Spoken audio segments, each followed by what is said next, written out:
Ito, ang latest weather update. Alamin ang pinakasariwang ulat panahon ngayon dito sa Information TV Educational Channel. Nakakapagta pa rin ang habagat sa malaking bahagi ng Luzon at western section ng Visayas. Kaya pumpulo ng mga kaulapan sa malaking bahagi ng Luzon, kaya makakasan pa rin tayo ng maulan na panahon.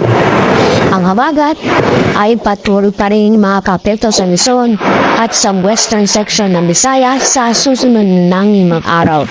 Kaya magtatagal pa ang maulan na panahon dito sa Luzon at sa western section ng Visayas.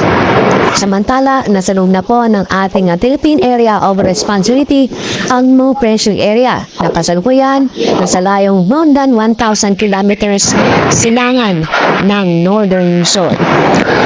Itong low pressure area ay wala pang direktang epekto sa ating lagyan na panahon.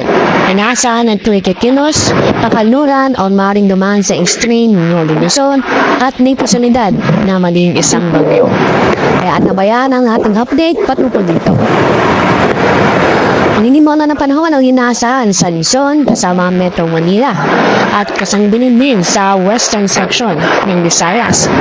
Samantala, sa naming bahagi ng Kabisayaan at buong Mindanao at din sa Palawan ay may maganda at maliwas sa panahon, maaraw, kaya may chance sa panipo ng mga localized thunderstorm na kung saan manibigay ito ng biglaang buhos ng ulan. Nasa limit at maaraw dito sa Visayas at Mindanao, taas ang temperatura ang may katalas sa Tacloban at Cebu na aabot ng 34 degrees Celsius.